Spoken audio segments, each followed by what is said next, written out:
예, 이번 시간에는 우리 소득공제 종류 및 한도 관련해서 연말정산에 적용되는 내용들을 이론적인 내용들을 정리를 해보겠습니다.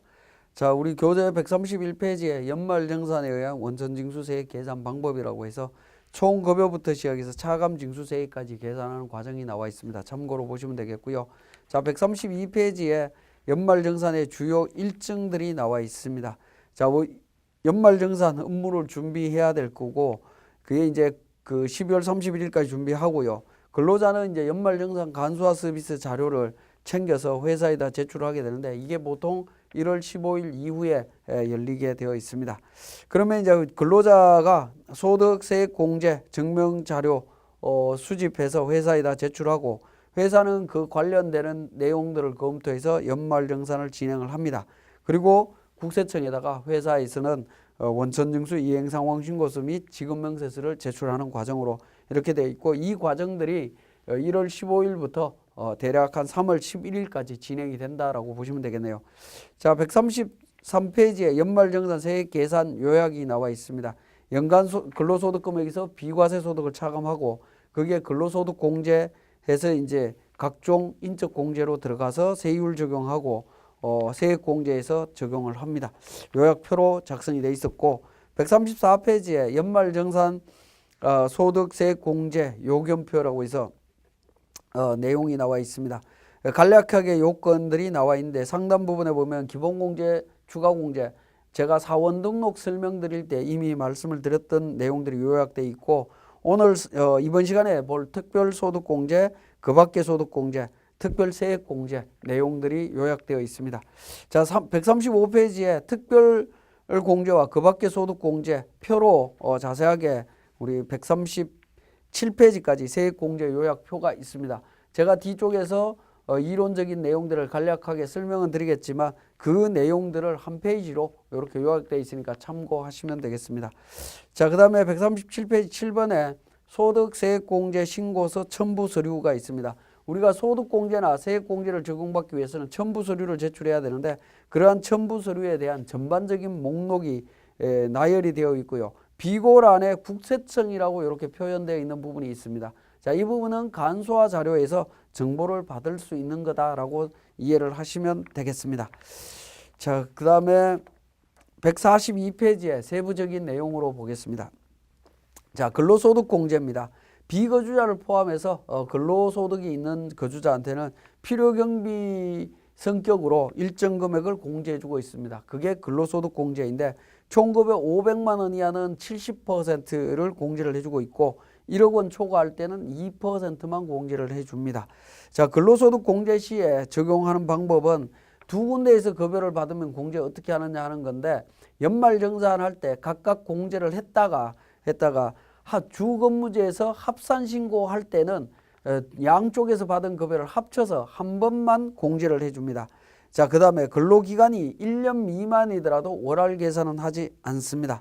자, 이때 총급여 범위 안에는 인정상여도 포함이 된다라고 보시면 될 것 같습니다. 자, 143페이지에 인적 공제와 관련해서 우리 기본공제와 추가공제에 대한 부분은 앞에서 살펴봤고요. 네 번째 연금보험료 공제가 되겠습니다. 자, 연금보험료 공제는 국민연금에 대한 부분입니다. 국민연금 본인이 부담한 부분에 대해서 소득공제해 주겠다라고 보시면 될 것 같습니다. 사례 부분에 보면 부양가족의 국민연금 보험료는 공제받을 수 없습니다. 공제는 본인 것만 공제를 해줍니다. 동그라미 2번에 추가로 납부한 연금보험료 당연히 추가로 납부한 연도에 소득공제를 받을 수 있습니다.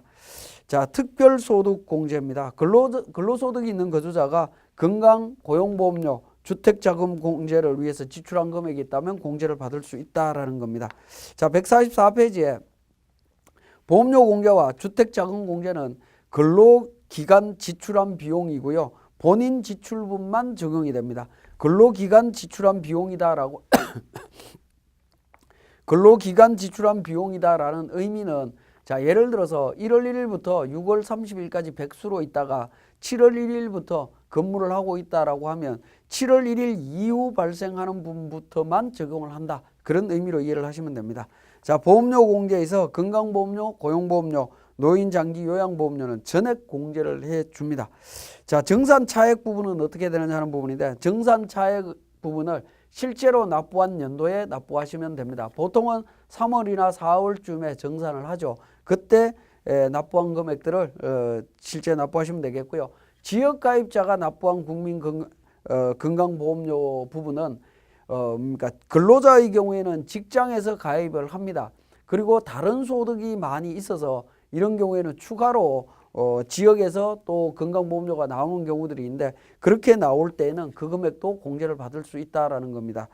자, 그다음에 입사 전 퇴사 후 지출한 보험료.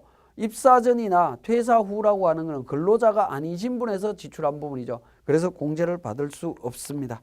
자, 145페이지에 주택자금공제. 주택자금공제는 주택임차차입금, 원리금 상환액 공제, 주택마련저축공제, 장기주택 저당차입금, 이자 상환액에 대한 공제가 되겠습니다. 자, 이 부분에서 주택임차차입금 원리금 상환액과 주택마련저축 공제는 두 개 합쳐서 40% 적용을 해줍니다. 40% 적용하는데 한도가 300만 원입니다. 그리고 장기주택 저당 차입금 이자 상환액 공제는 이자 상환액 전액을 공제를 해주는데, 이 세 가지를 합쳐서 500, 1800, 1500, 300만 원을 한도로 하고 있다라고 이해를 하시면 되겠습니다. 자, 세부적인 내용을 한번 보면 주택임차자금 원리금 상환액의 공제 부분인데요. 자, 이 원리금 상환은 원금과 이자를 전부 다 포함해서 공제를 해준다라는 부분인데, 요건이 과세기간 종료일 현재 무주택 세대의 세대주여야 되고요. 세대주가 공제를 받지 않는 경우에는 세대원인 구성원도 공제를 받을 수 있습니다. 자, 146페이지에 임차주택의 범위는 국민주택 규모의 주택을 말하고 오피스텔도, 거주용 오피스텔도 포함이 된다라고 보시면 되겠네요. 주택임차자금 차입금 요건이 있습니다. 대출기간으로부터 차입한 경우에는 임대차 계약법상의 입주일과 주민등록 전입일 중에 빠른 날로부터 전후 3개월 이내에 차입한 자금을 말하고, 차입금이 대출기간에서 임대인 계좌로 직접 입금이 돼야 됩니다. 그리고 전세와 월세 보증금을 위한 차입금이어야 된다라는 겁니다. 그런 경우에 적용을 받을 수 있고요. 대부업을 경영하지 아니하는 거주자로부터 차입한 경우는 임대차 계약서 정서의 입주일과 주민등록 등본의 전입일 중에 빠른 날로부터 전후 1개월 내에 차입한 자금이어야 되고, 법정 이율보다 낮은 이율로 차입한 자금이 아니어야 된다. 즉 높은 이율로 해야 된다라는 부분이고요. 이때는 모든 근로자가 다 적용되는 것이 아니고 총급여 5천만 원 이하인 자만 적용이 됩니다. 소득 공제 금액은 불이백의 40%하고 300만 원 중에 작은 금액으로 적용이 된다라고 보시면 되겠습니다. 자, 그다음에 147페이지에 주택마련저축소득 공제. 공제 대상자는 해당 과세 기간에 총급여액이 7천만 원 이하의 근로소득이 있는 거주자고요. 해당 과세 연도 중에 주택을 소유하지 않는 세대의 세대주여야 됩니다. 자, 2017년도까지는 기존에 가입했던 사람들에 한해서 7천만 원 초과자도 적용이 됐습니다만 2018년도부터는 이 규정이 폐지됐다라는 거 기억하시고요. 148페이지에 소득공제 금액은 그 주택마련저축 불이백하고 주택임차차입금 원리금 상환액하고 합쳐서 40% 금액하고 300만 원 중에 작은 금액을 적용하고 있다라고 보시면 되겠습니다. 자, 149페이지에 장기주택 저당차입금 이자 상환액에 대한 공제입니다. 자, 공제 대상자는 근로자로서 무주택 또는 1주택을 보유한 세대의 세대주여야 되고요. 세대주가 주택 관련되는 소득공제를 받지 않는 경우에 세대의 구성원인 근로자가 적용받을 수 있습니다. 이때는 실제 거주를 해야 된다라는 조건이 있습니다. 장기주택 저당 차입금 요건이 있습니다. 차입금의 상환기간이 15년 이상이어야 되고, 그 다음에 주택 소유권 이전 등기일이나 보존 등기일로부터 3개월 이내에 차입을 해야 됩니다. 장기주택 저당 차입금의 채무자가 해당 저당권이 설정된 주택의 소유자여야 된다라는 부분이고요. 소득공제가 배제되는 것은 과세기간 종료일 현재, 즉 12월 31일 현재 2주택 이상 보유하고 있으면 적용을 받을 수가 없습니다. 그 다음에 세대 원인 근로자가 주택을 취득하는 경우에 공제 요건은 세대주가 공제를 받지 않아야 되고요. 취득한 주택의 세대원이 해당 근로자가 실제 거주를 해야 된다라는 겁니다. 자, 이 부분 잘 따져보시고, 주택 요건에서는 오피스텔은 제외하는데 150페이지에 취득 시기별 요건이라고 해서 2006년부터 2013년도까지 또 2014년도 이후가 요 규정이 좀 바뀌었습니다. 취득 당시 기준 시가가 13년 이전은 3억 원 기준이고요. 14년은 4억 원 이하입니다. 그 다음에 주택 규모도 13년도 이전은 국민주택 규모고 14년도 이후는 제한이 없습니다. 그 다음에 오피스텔은 둘 다 제외되도록 되어 있습니다. 주택 수도 14년 이후는 12월 31일 현재 주택이 2주택이 아니면 된다. 즉 1주택이기만 하면 됩니다. 과소 연도 중에 보유 여부는 신경 안 쓰겠다라는 건데 13년도 이전부는 과세 기간 중에 2주택 보유 기간이 3개월 이상이면 배제하겠다라는 부분이 있습니다. 자, 공제 한도는 장기주택 저당 차입금 이자 상환액을 다음 한도로 공제를 하는데 보면 주택마련저축하고 임차차입금 원리금 상환액 공제 합친 금액의 40%하고 이자 상환액하고 합쳐서 500만 원, 그러니까 300만 원, 500만 원, 1,500만 원, 1,800만 원 적용을 해줍니다. 자, 이렇게 이제 다양하게 적용이 되는 이유는 요즘 이제 금리가 상승하고 있죠. 금리 상승으로 인해서 그러니까 그 자금 대출을 받으신 분들이 상당히 금리 부담이 커지는 문제가 발생을 하고 있습니다. 이런 개별적인 근로자의 금리 부담이 커지면 우리나라 경제에도 미치는 영향이 크다 보니까 이 부분을 제도적으로 좀 보완한 측면이 있습니다. 뭐냐면 금리 변동에 영향이 적은 상품은 높은 한도로, 금리 변동에 영향이 굉장히 큰 상품은 한도를 최대한 줄이겠다라는 겁니다. 그래서 고정금리 방식이고 비거치식 분할 상환 방식으로 하고 있다라고 하면 최대한도 1,800까지 인정을 해주고 있습니다. 근데 고정금리 방식이거나 또는 이제 비거치식 분할 방식 둘 중에 하나 선택하면 1,500만 원까지 해줍니다. 그리고 기타의 경우에는 500만 원만 해주겠다라는 겁니다. 요게 이제 조건이 상환기간이 15년 이상입니다. 그런데 상환기간이 10년 이상이고 15년 미만인 경우에 적용해 주는데 고정금리 방식이거나 또는 비거치식 분할 상환 방식일 때 한도 300까지 인정해 주겠다라고 하고 있습니다. 자, 사례에 보면 장기주택 저당 차입금 일시 상환하면 어떻게 되느냐? 15년을 지키지 않았기 때문에 상환한 연도에는 소득공제를 받을 수가 없게 됩니다. 이 부분도 주의를 하셔야 되는데 사실은 일시 상환하게 되면 간소화 자료에서 이 정보가 아예 제공이 되지 않는다라고 보시면 될 것 같습니다. 자, 152페이지에 차입금과 주택 명의에 따른 공제 여부라고 해서 근로자 명의의 주택과 근로자 명의의 차입금 당연히 공제가 됩니다. 근로자 명의의 주택과 배우자 명의의 차입금, 배우자 명의의 주택인데 근로자 명의의 차입금은 공제가 되지 않습니다.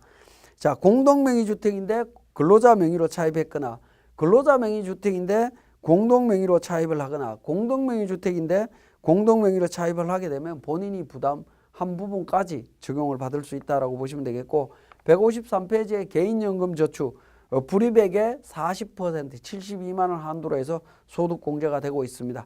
개인연금저축 공제를 적용받으실 때 주의하실 거는 뒤쪽에 특별세액공제 쪽, 그러니까 특별 세액공제 쪽에 나오는 연금저축 세액공제 쪽에 나오는 내용하고 혼돈이 있으면 안 되겠다라는 겁니다. 이 개인연금저축하고 연금세액공제는 다르다라는 거 기억해 주시고요. 자, 154페이지 소기업 소상공인 공제부금 소득공제입니다. 자, 이 부분은 소기업의 대표자나 대표자가 적용을 받을 수가 있는 부분입니다. 소기업에 대한 범위가 나와 있으니까 참고로 보시고요. 156페이지에 2015년도 12월 31일 이전에 가입하신 모든 대표자는 종합소득금액에서 공제를 해주고 있습니다. 근데 16년도 1월 1일 이후 분에 대해서는 개인사업자 대표자는 사업소득금액에서 법인 대표자는 근로소득금액에서 공제를 해주겠다라고 하고 있습니다. 이렇게 개정이 됐는데 다만 이제 15년 12월 31일 이전에 가입한 경우라도 15년 12월 31일까지 신청하는 경우에는 개정 규정을 적용합니다. 그래서 만약에 과거에 신청을 하지 않았다라고 하면 과거 규정대로 종합소득금액에서 공제를 한다. 이렇게 이해를 하시면 될 것 같습니다. 자, 그 다음에 법인의 대표자는 해당 과세 기간에 총 급여액이 7천만 원 이하인 경우에만 적용이 됩니다. 법인의 대표자가 연봉이 7천만 원 넘어가게 되면 소기업 소상공인 공제부금을 적용받을 수 없다라는 거 기억하시고요. 불이익금액 및 공제 한도 나오는데 분기별로 300만 원 이하 납입을 해야 되고 사업소득금액이나 근로소득금액 범위 내에서 4천만 원 이하는 500만 원, 4천에서 1억 이하는 300만 원, 1억 초과는 200만 원을 적용을 해주고 있습니다. 자, 그 다음에 신용카드 사용액 소득공제입니다. 근로자가 사업자로부터 재화나 용역을 공급받고 신용카드로 결제를 했다라고 하면 총 급여액의 25%, 즉 최저 사용액을 초과해서 사용한 금액에 대해서 15% 내지 30%, 40%를 소득공제해 주겠다라고 하고 있고요. 카드에 대한 범위는 신용카드, 직불카드, 현금 영수증, 김영식 선불카드 전부 다 적용이 된다라고 보시면 되겠습니다. 자, 157페이지에 공제 대상 신용카드 등 사용 금액에 대한 범위가 나오는데, 자, 본인 배우자 직계 존속, 직계 비속, 배우자의 직계 존속, 직계 비속 이렇게 포함이 되어 있습니다. 기본 공제 대상자 중에 빠져 있는 사람이 형제 자매입니다. 형제 자매가 사용한 신용카드는 소득공제를 받을 수 없습니다. 이 부분도 주의를 해주시고 나이에 제한이 없습니다. 기본공제 대상자를 판단할 때는 소득금액, 나이의 요건이 있었는데 신용카드 사용금액에 해당되는 기본공제 판단할 때는 나이에 제한이 없다라는 거고요. 소득금액에 대한 제한은 있습니다. 자, 공제 대상 금액은 공제 가능한 금액이 가번에 나오는데 1, 2, 3, 4, 5 더하기 다 더한 다음에 나를 6번을 빼라라고 되어 있습니다. 납은 공제 한도는 급여 수준별로 총급여 7천만 원 이하는 총급여액의 20%하고 300만 원보다 작은 금액, 1억 2천 이하는 250, 1억 2천만 원 초과되는 금액은 200만 원을 한도로 하고 있고 전통시장, 대중교통, 도서공연 사용분에 대해서는 각각 추가 한도로 100만 원씩 적용받고 있습니다. 자, 158페이지에 구체적인 한도 산식이 나와 있습니다. 이 부분은 우리 프로그램을 통해서 대부분 계산이 되기 때문에 설명은 생략하도록 하겠습니다. 자, 158페이지 신용카드 등 사용금액에 포함되지 않는 것, 사업과 관련 있는 비용 지출분은 당연히 제외되어야 되는 부분이고요. 비정상적인 사용행위에 대한 부분 제외되어야 됩니다. 그 다음에 건강보험료라든가 교육비라든가 뭐 이런 부분들, 국세, 지방세, 세금 낸 것들 대부분 안 된다라고 보시면 되겠는데, 자, 자동차 구입과 관련되는 부분도 원래는 안 됩니다. 다만 이제 중고자동차의 경우에는 구입 금액의 10%를 소득공제해 주고 있습니다. 그 참고로 보시고요. 자, 159페이지에 참고에 연말정산 간소화 서비스에서 제공되는 신용카드 등 사용금액에 대해서 내용이 나오는데 18년 7월 1일 이후 지출분 중에 도서공연 사업자로부터 지출된 금액은 간소화 자료에서 구분해서 자료가 제공이 됩니다. 그리고 18년 7월 1일 이전분은 일반 사용분으로 표기가 될 거고요. 중고자동차 구입비에 대한 10%에 해당되는 금액도 소득공제 추가 자료로 구분해서 표시되어서 제공이 되긴 하지만 중고자동차 판매 사업장이 전통시장 내에 있는 경우에는 전통시장 사용분에 포함돼서 제공되기 때문에 이 구분을 좀 잘 하셔야 됩니다. 추가적으로 우리가 더 받으려면 신고를 하셔야 된다는 겁니다. 자, 세 번째인가요? 네 번째인가요? 중고자동차와 신차를 동시에 취급하여 중고차 판매분을 구분할 수 없거나 리스 후 차량을 매도하는 리스회사의 경우에는 중고차 구분액이 간소화 자료에서 제외될 수 있기 때문에 이 부분은 개별적으로 확인을 하셔야 됩니다. 자, 그 다음에 공제 대상 금액은 신용카드 사용 금액에서 보험료, 국세, 지방세, 공과금 등의 공제 제외 대상 금액을 차감한 금액으로 되어 있습니다. 월세를 신용카드 등으로 결제한 경우에는 소득공제 대상 금액에 포함돼서 자료가 제공되기 때문에 근로자분들이 스스로 알아서 제외시켜야 된다는 거 기억을 해 주시고요. 가족카드 사용분은 가족카드는 대금 결제자 기준이 아니고 카드 명의자 기준으로 사용 금액을 결제한다라고 보시면 되겠고, 혼인 전 배우자가 사용한 금액은 적용받을 수가 없습니다. 그 다음에 160페이지에 입사 전에 사용한 것도 안 된다. 근로 제공 기간 동안만 적용이 된다라는 의미로 이해를 하시면 됩니다. 자, 5번에 맞벌이 부부의 신용카드 사용 금액은 어떻게 되느냐? 연간 소득금액 합계액이 100만 원을 초과하는 맞벌이 부부는 각자의 사용 금액을 각자가 공제하는 게 원칙입니다. 몰아서 공제하지 못한다라는 거죠. 160페이지에 신용카드 등 사용금액 소득 공제와 특별세액 공제, 중복 적용 어떻게 되느냐? 신용카드로 결제한 의료비는 의료비 세액 공제와 신용카드 공제를 동시에 적용해 줍니다. 신용카드로 결제한 보장성 보험료는 보험료 세액 공제는 되지만 신용카드 공제는 안 됩니다. 자, 신용카드로 결제한 학원비 같은 경우에 취학 전 아동은 신용카드 공제도 되고 교육비 세액 공제도 해줍니다. 근데 그 외의 경우에는 교육비 세액 공제는 적용을 받을 수 없다라는 점. 그 다음에 신용카드로 결제한 교복 구입비, 교복 세액 공제, 교육비 세액 공제 가능하고요. 신용카드 공제도 가능합니다. 자, 신용카드로 결제한 기부금은 기부금 세액 공제도 가능하지만 신용카드 소득 공제는 안 된다라는 점 기억하셔야 되겠습니다. 자, 161페이지에 고용유지 중소기업에 대한 근로소득 공제 넘어갑니다. 162페이지에 장기집합투자증권 저축에 대한 소득 공제는 2015년 12월 31일까지 가입한 상품에 대해서 유지를 하고 있다면 적용을 해주고 있는데, 전제 조건은 163페이지 보시면 해당 과세 기간 연도에 총 금액이 8천만 원을 초과하면 적용받을 수 없습니다. 그리고 2018년도에 근로소득이 없는 경우라든가 또는 2018년도 연도 중에 일부를 해지하거나 양도하거나 인출을 하게 되면 아예 적용을 받을 수가 없습니다. 그 점 주의해 주시고, 지금까지 설명드렸던 이런 소득 공제들은 전체 합쳐서 연간 2,500만 원을 한도로 적용을 하고 있습니다.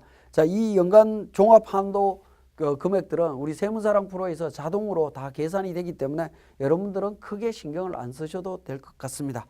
자, 여기까지 우리 특별소득공제까지 정리를 했습니다.